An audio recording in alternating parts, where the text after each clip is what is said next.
Game 1 under our belts, and we are moving on to Game 2. Soon to find out what that battleground will be. But knowing no tomorrow, they like first pick. We'll see if they chose that here. Superstars, given that option then, would probably choose, or what are you thinking battleground-wise? For Superstars, they feel... I'm channeling my inner voodoo here. My first thought is just Dragonshire because it's like normal right now in North America. But if I was to mix it up, my first thought is Tomb, but that's because it's Ray and they banned it. So I don't really know. Because when Sray was a part of Tempo Storm very early on for like the 1 week before I pulled away from the team, Tomb and Spider Queen was the stuff, man. But we're going to Sky Temple here. Sky Temple chosen. This is an interesting one when it comes to the drafts of these teams. We know No Tomorrow plays quite a bit of Triple Warrior if they can get it. Heck, they played it in the last game. This is the one battleground where, similarly, Superstars like to play Triple Warrior with Zarya is Sky Temple. In general, if Zarya is picked, it's only the second warrior. For Superstars specifically, it enables Goku to be able to play something more aggressive, like his Zeratul or his Valera, but this is the instance where both of these teams Zarya is going to be hotly contested. And one thing as well to keep in mind for this series is Superstars started as the we can draft anything team. And we just saw, for the first time, the closest thing to cheese they've busted out outside of one Cho'Gall game. Rip in pieces SSOC. The SSOC will live on in our hearts for forever, but that was a different drafter. You're right. So for the first time, under our modern-day drafter, which is Hosty, we have cheesed one time, and even then, I don't know how hard the Vikings are in the world of cheese anymore, right? More than it is just like it's one of infinite many strategies you can go into. It just makes me wonder the thought process for Superstars, that they open a series after being the we can draft anything team and almost never cheesing, and then opening the series and like, here's our cheese, going with Voss Vikings. Do we see that again in Game 2? And they just went the whole series, was like, we're going to cheese them out, not even risk it, just cheese the whole way? I think it was more a canned strategy, specifically knowing that Superstars would get the battleground choice. You call it a canned strategy? A canned strategy, yeah. Like they practiced it, they put it into a can, put the lid on top of it. We're like, we're going to save this. Okay. And then until Sunday. I take it off, and then I pop off the lid, and I get out my cracker, and out pops some Vikings! Because it's cheese on top of my cracker. Oh. Because you can can the cheese. I forgot the name of it, but you know what I mean? Cheese whiz. There you go. Some good old cheese whiz. Nobody puts that on crackers. Don't they just like insert directly into mouth? Yeah, you do. That in your, what is it? There's a sandwich with it. I don't know. I'll remember in a moment. Either way, this draft is interesting based on the fact that we see a Zeratul ban for No Tomorrow. And No Tomorrow did not pick Zarya. Yeah. So does Superstars pick it in? Like, just go for the Triple Warrior? They have to be like, is this a... Is this a trap? Yes. Is this, in fact, a huge trap? They aren't sure yet. They pick up the Falstead. That was their first step to test the trap. They walk conveniently around the trap now with the murder pickup. Just avoiding it at all costs. There's a huge sinkhole here on Sky. Man. This is my thinking position, I've decided. Every time I do this, I feel bad because it looks like I'm just like, but this is where I begin. I'm in my zone. You know what I'm saying? I do. Something's happening. Something is happening here in this draft, and I'm missing it.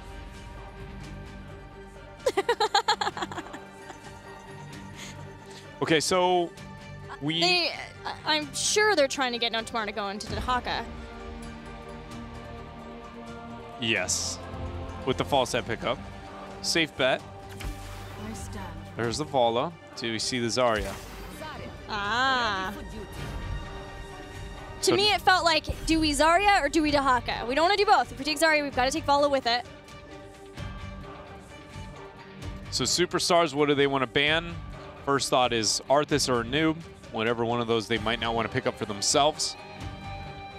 Other than that, would be Dahaka, but if you're afraid of Dahaka for the global pressure he puts out, Dahaka Zarya, not too great in the double warrior. It's not bad. It's not bad. It could be a lot worse. It really could. They've already defeated that triple warrior once on towers. It's a good call too. But can you cheese it out with the TLV on Sky as well as you can on towers? Probably not. No, we need to call a synergy. They play Vikings just about anywhere. I think they did because they played Longboat Raid on Sky. They did, huh? Yeah. I've seen some crazy stuff. I saw, you know what, I just have a screenshot of that game in my head to remind me of that, and it's a boat next to a boss. For me, it was the most innovative European Sky Temple Lost Viking strategy I've ever seen was from Shad. And he would run with the Eric build, the Eric heal, and you would just put Eric on top of a shrine point, and then you do the shift command and just queue it up, and you just run him in a triangle, and he'll never die to the shrine itself, because as long as he's moving, he keeps himself up, and you just micros the other two the whole way through. It was by far the coolest. It's the only way that Eric itself can actually control the shrine without just dying, and it was through that talent build. And they controlled Europe for some time there with that strategy. Vikings are fun, in moderation. Yeah, like very little. Just like of cheeses. Them. Like, yeah, just like a sprinkle. I can handle them. So we have the Tychus ban. The Dahaka was removed for Superstars. We touched up on that a bit. But Superstars has to find an answer right here because they're facing a very standard, tried and open-ended. Yeah, it's been tested. We know it's a thing, you know? And they very much know it too. They've seen bits and pieces of every variation. So what is the response? What do they truly think is the answer to that comp? I like me some either Tyrael or Arthas plus any, like a Greymane, any good backliner with some execution capabilities. Except versus B-Step, No Tomorrow played Lunara on Sky Temple, so whatever Superstars are going to do, they need to make sure that they can deal with that. Arthas and Gul'dan, so leaving support until the end. This is one of the few cases I actually really enjoy leaving your support, just based on the fact that the Warrior was a must in that rotation. It's whether or not you want to support and flex your back damage, but damage is very limited for No Tomorrow because you know they need a minimum of one Warrior, and every other damage source they could be going for, there was none worth that ban itself. Yeah. So, or worth the waiting it out and adjusting. It's removing it would be more valuable there. And I like that from Superstars, the fact that they aren't trying to save that and you can adapt with the last pick because you might need a unique support or you can just go with the casual Lucio. We're looking at Erho now. A new Barak. More like a new Barak, am I right? I think you'll be right. He did play a noob fairly recently. His Muradin has been gone. It is, he hasn't been able to get, he did have it last game, but he won't be able to get this one. A noob and Valera. Don't, just please no Ariel. That's the only thing. That's the only thing I hope. Ariel just doesn't have the tools to keep up No Tomorrow with the skirmish between Gul'dan and the Valera diving onto it and everything of the such. With a double, okay, you have double Warrior, you want to dive in, Gul'dan wants to sit back. You have to baby Gul'dan for him to be effective. So what do? You need to make sure you have somebody who can deal with the Valera getting dove upon, but then also heal the front line at the same time. Ariel can't do all three. She's either does one or she heals the other two. So one of the other supports makes a lot more sense. I don't know if anybody, like Karazim has air ally to be able to reveal. Nobody else stands out too much. Yeah, it's Iacona, so we'll get Rhaegar. We'll get the Doge. I mean, Superstars draft is terrifying. No Tomorrow's is solid too. They've got the, as we talked about, the tested composition, a new Barak for their double Warrior. It's the Valera that stands out as kind of questionable. There are no melees to counter-initiate on. You know, nothing stands out too strong on that Valera pick is the last pick for them. Just checking to see if we have seen No Tomorrow's Valera, and we have not. So this will be the first time Casanova drafts Valera into the Nexus. Nice. We'll see if it's still the ambush build. I feel like the world's kind of accepted that as the superior build, so I don't think we'll see too many fluctuation there. I'm just afraid into a double mage. Normally when you see a stealthy with high burst, you go, oh, double mage. Yes, that's a dream. But Valera, again, with a little bit weaker on the mobility sense, at least till 13, would make her very vulnerable into a double mage compared to people like Zeratul. And then also, she's best on just countering momentum and initiation. You aren't going to stop Arthas. You aren't going to stop Muradin. Both of them will be up in your face applying pressure. So unless she gets like a pick on Rhaegar, he's going to be like the easiest target to go for and the most valuable, but it just feels very risky for Casanova. He's going to have to carry. The players are ready, so let's see if Casanova can do just that and carry No Tomorrow to get their first victory in this series.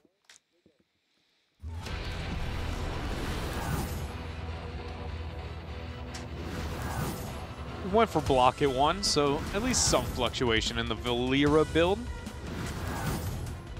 But even that is not, I guess it's not. That's the norm. Yeah, I guess it's, I was going to say, it's not technically that crazy. So wait, what is a Valeera norm build for you then? You go with?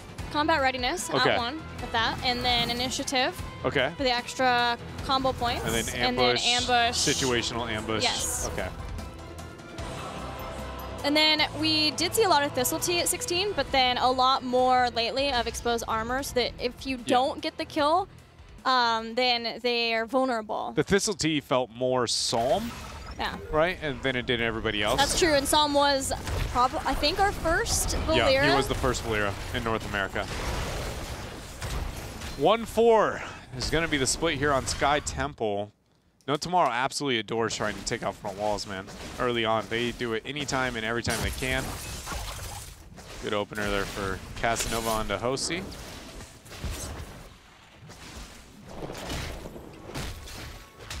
Valeera's not nearly as scary until she gets at least her 7 talent. Yeah. She's just kind of like, oh yeah, you know, I mean, that was a decent trade, and she came out on top, but compared to the powerhouse of just one shot, one kill that we know, it takes some talents for her. Ooh, the teammate love of Wingman is spreading to superstars. Oh man, that is a really strange conversation piece, really, when it comes down to it. What's up? I can see it on, like, the one time I did agree with it was actually on the Dragonshire game where they had Falstad as a solo top. I really like it there, but I do get afraid of it in maps where it is realistic to get value out of split pushing Falstad with Seasoned Markman, especially when the only warrior that exists is vulnerable to auto attacks versus just casting. That is true. Which makes me feel like I would definitely want to bake on it, like only if I could know I get that kind of merc pressure out. And even then, it's not that good. You know, you stole a camp, hip hip hooray. How often does that really win you the game? Unless you're on maps like Dragonshire where rotations and pressure single-handedly can win or lose you a game.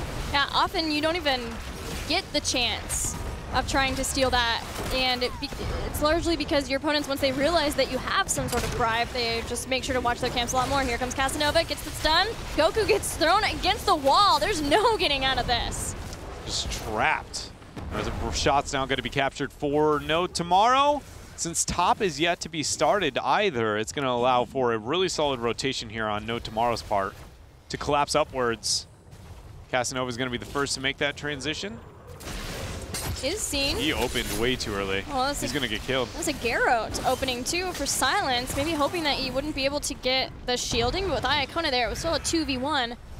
Yeah, so he actually didn't see Iacona once the entire time through his rotation. The biggest thing was that he opened leaving the Shrub in human form versus stealth was the thing where it's like he didn't have to commit to that up until he decided to dash inwards, obviously stealthing and reopening. There was a way out of that.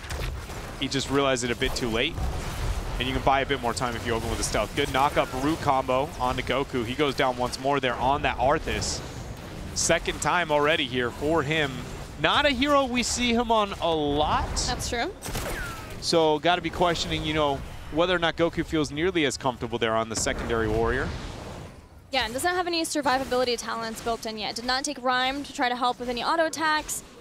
And not a Death Coil build that we sometimes see from a secondary Arthas. So in this case, maybe needing to play a little bit more passively until he gets his army of the dead. Yeah, I don't think there's any way we see a Syndergosa, but I mean, North America has had some of the weirdest things happen to us recently. I refuse to count anything out. Results, drafts, even talents, you know, anything is an option here. For now, so you're saying Brightwing's an option? No. Yeah. Yes, she is. I mean, we got to see, we witnessed her, what was it, yesterday? Yep. Yeah, we got some Brightwing yesterday. Didn't look too good, but we could pick it all the time. Can't promise you she'll get any wins, I'm gonna plug this Brightwing's ears. Not listening to you. Cleanse has been used. Goku gets caught with roots. He's got Icebound Fortitude this time, so a bit more forgiving when it comes to getting locked down. Giant Camp was invaded by Superstars thanks to the wingman of the Falstad. They have an option for Rhaegar is actually rotating upwards. Howling Blast, and now Tiger JK is inside of Frozen Tempest. Erho's trying to maybe let Tiger JK get out, but there is no way. Srey blows Malfurion up to the moon, and a Nubarak as well. That is a very well-timed kill for them to be able to get those. They can set some focus under the pressure on bottom because we're going to be having our shrine spawning in the next 30 seconds or so. And they're gonna move to the Giants. I'd like to see them just take out the front wall. I would love them so much if they just took out this front wall. Knowing that the members of No Tomorrow are split and backed, you're at the proper place. You just take out the front wall for free, increase your race to 10. Come on. And make sure that they get those shots right on the fort. Yeah. They're escorting the Giants. We're escorting them in. But we don't have time for this, Gilly. That's what I'm trying to talk about, you know? We can't just take 45 minutes to move up to that front wall. It's now or never. And Superstars volunteer more for the never. But we do have our altar, shrine, our thing that produces shots on Sky Temple.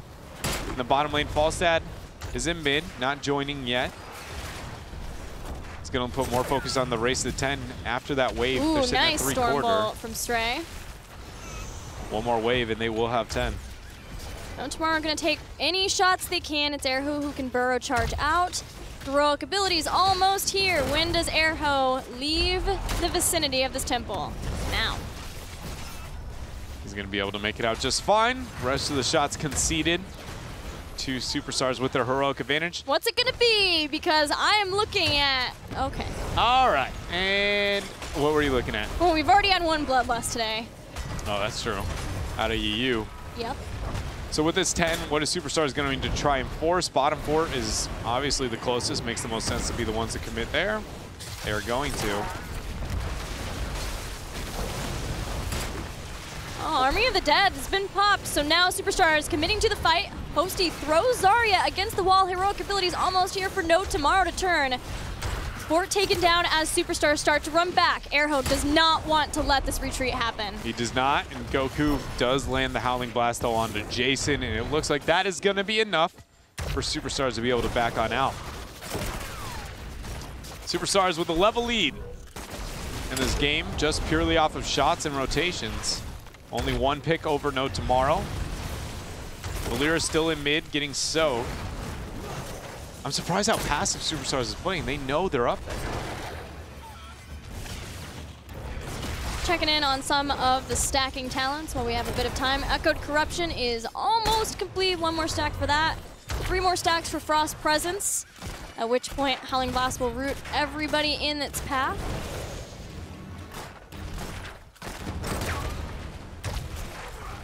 There goes a burrow, the knock up, the root is there on Srey. Got a lot of damage out. Faye got a bit there with her Corruption and her Fell Flame.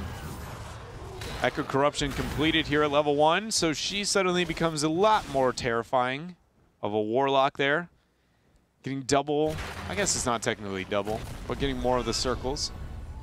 Does it double down on the very end one? It does, so it is technically double. Yeah, so it's not 1, 2, 3, 2, 1. It's 1, 2, 3, and then it drops 3, again. 2, 1. 3, 2, 1. Yeah, I didn't actually know that. Today I learned. No. Smarter every day, Gilly. The more you know. It's been for having Valera, fairly passive game. Tame is good. Tame is the word I was looking for. No, I agree. It's been surprisingly like this, but then nothing happens. You know, like that. I think that was a perfect example of what we're talking about. Like, you just witnessed a spells and action and even a bit of damage being exchanged between these two teams. But in fact, nothing happened all at the same time. Temples starting. One in the bottom, one in the mid. Ooh, Superstars. that young stealing wingman. away. My goodness. Let's see how much that really gets. They're like, making it happen. for the They're making sure they get use out of it. Yeah, I'm excited. I want to see what beyond buying what is this top fort, really, in theory, is what Wingman gave them, because it bought time to not capture that camp, and they all rotated out. There's a couple other reasons why they were able to get that fort, but we'll just say for the sake of giving Wingman a lot of credit, he got him a fort and a bit of damage on the front wall. So they sieged up in the top versus trying to steal away the rest of the shots from Talking Trees, who was in the bottom. One fort remains. It's pretty low in health for Superstars, so just slight advantage experience-wise for Superstars, as well as structurally. Man, some of the scouting and anchoring we've had is just crazy that somebody hasn't gotten caught out there. Like Urho right there, I thought for sure he was just dead. But he's going to be fine after the burrow. He's still hanging out, man. Big corruption there from Faye. Valera looking to rotate down. Nobody can Ming. It's all about the shots, man.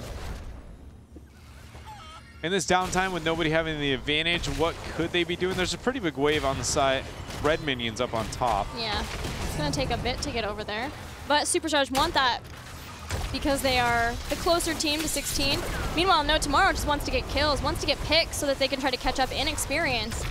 We just saw the perfect reaction to every time you see Army of the Dead popped. Immediate withdrawal. Oh, this was such a beautiful rotation. There's no way they get. Do they get this for free? Seriously? No way. Hello? Howling Blast checks the bush. We see it now. No Army of the Dead to get on this point. not there for the flight. Casanova drops smoke bomb. He bomb. comes down. He's gonna make it. He's there. Can he gust? He does. Nobody can get onto that point though. They're all at a choke point. They take out a new Barak, and Superstars lose the boss possibility. They get one kill. They are going to lose Goku potentially. That tornado is the real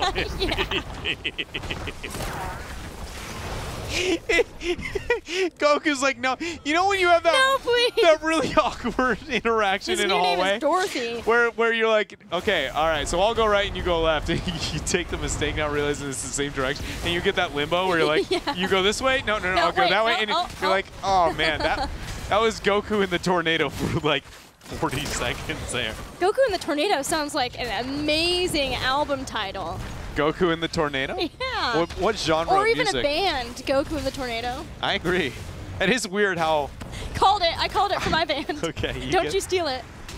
Oh, man. See, Steve had a really good one for mine. I don't remember. It was like something really lame, but he always gave me an album. I'll see if I can come up with it and remember it. But for now, after that amazing, crazy, hectic, whatever it was, fight, 16 Talontier is here for Superstars, not for No Tomorrow. They're getting the shots up on mid. Giant can't pressure out on bottom, but Falstad has no focus towards that. No, he quickly decided otherwise. And these shots not going to get a keep. So we're still at a pretty close to dead even game, minus that one initiation. Casanova protecting the Giants, but now may get caught. The flank's coming around for her. It's just Goku. She's fine. Falstad flew for it, man. They're all over the place.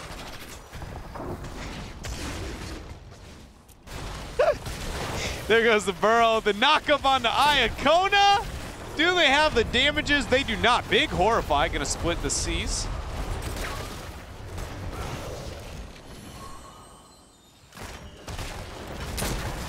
This is another case. Man, Valera got caught in the bottom. They finally got it. That's worth. They might be able to get more. Good cleanse. Yeah, there's a great cleanse. Talking Trees is still in trouble though because Expulsion Zone did zone one away, but not the rest. Superstars. He just casually accepted it. Throws out the beam. Tiger JK has got pressure. Stormbolt doesn't land, but he is also accepted his fate. Go to the very top corner. Now B-step. As you can tell, this is scripted if he B-steps. Scripted. Stray did it instead. Counter B-step. No respect unless he counter B-steps. Done, man. So, Gilly. Dread. A lot of things have been happening. That's true. I'm new to Heroes of the Storm. All right. Can you break down what I might have experienced over the past couple of minutes here in this game? Well, Superstars took a while to chase down 1 kill, but then once they got that, went back, got another one. They've got a 2-level lead. Does that mean Superstars is likely to win this game, or? It's I need a pretty even. Okay, so the best thing is that Superstars does have that 2-level lead. They can try to get to 20. No Tomorrow wants to fight before Superstars gets that 20 talent tier advantage because it is the 2nd best talent tier in the game to get. Oh, man. Just behind heroic Second best? abilities. What's the first? Heroic abilities at 10. Oh, those are pretty good. Yeah, that's an extra ability you get to use. And No Tomorrow wants to fight and get some kills on Superstars. That Howling Blast before they get that. So good. Urho's in a pretty rough spot. No Tomorrow's still in this, though. They're trying to separate them out. Howling Blast, once it gets stops, and Goku's trying to avoid everything, including roots. But Goku's been doing a fantastic job keeping eyes on Casanova anytime Casanova tries to come in the fight. Shots here for No Tomorrow going to be captured, even though Superstars has the experience advantage. Yeah, but the mid keep is all but gone. There is Mercenary Camp, pressure on the top lane. There's still 1 temple left too, so Superstars can regroup, which is what they did. Now they come back in. They still have Horrify. They still have Ancestral Healing too, so very key heroic abilities. On the other side, Twilight Dream would be something that could help, but not before losing Vala. Superstars are not done. The Howling Blast lands onto 2. Stray with the Stormbolt max range lands on the trees. He's going to be going down. Urho will be able to make it out though with the heals of Tiger JK. The rest of the shots are going to be forfeited now to Superstars. They have got themselves the 20 talent tier advantage. They're going to have a double keep and a half. Double keep and a half. That's an underestimation. They're going to have more than that. After these shots are said and done, it'll be keep and 3/4. That's what I'm going with. This is part of the mini games I play in my life. I like to play this game too. So what's your bet? Half. Yeah, it's half. I'm wrong. You definitely are right. The towers. You cheated. You got to see more. It's not good. It's true. 20 though. That's the important part. Here comes the fly. Tiger JK cleanses Casanova, but Howling Blast is still here to stop him. Goku trying to get that first kill of the team fight that may just be the end of the game, and Superstars getting a 2-0 in the series. Keep above 50% HP, so we were both wrong, but you were definitely closer. And that means the next altar is pretty much game, but Tiger JK caught out of position. Twilight Dream was actually interrupted. 8 seconds for that to be back.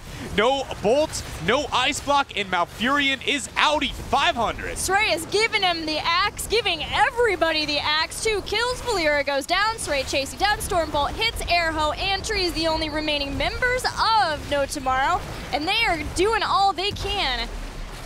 But with that kill, Superstars have sealed the fate of No Tomorrow in game number 2. And though it went to 18 minutes, it may have seemed pretty close. 13-2 in kills with a 3-level lead. Superstars feeling comfortable here in this series. Now up 2-0. A quiet game in a lot of respects for a while. Yeah, it was. I think that was a good one. A quiet game. It very much was. There was a lot of, so I see you over there. We're going to hang out over here. We'll figure it out later. But for now, if you could just be nice, that'd be cool. And they were like, okay, we'll be a little bit nice. Yeah, it was after the couple of picks for No Tomorrow that Superstars were like, yep, we're good. We're going to turtle for a while. We will try to fight you at boss. We'll lose it, but we'll start getting some picks of our own. But they turtled until they felt comfortable, and then control of the temples late game was about all she wrote for Superstars. Superstars had a legendary comp, right? Like we talked about the Valera pick, about 0 situations in that game that we got to at least experience where it felt like she was providing something to the team fight other than just a little bit of burst. You know, any ranged DPS I felt like could have secured that role. And it just also Superstars had a legendary comp. The fact that they had, you know, they had the Fawcett, they still had the Arthas, they had the Double Warrior, and a top tier support across the board. There was nothing in the draft phase that it felt like No Tomorrow limited or restricted any part of the hero pools for Superstars, and I think that has a lot to do with these results. Don't get me wrong, I think Superstars, at least off of the games today, is the better team, but draft is a pretty big influence here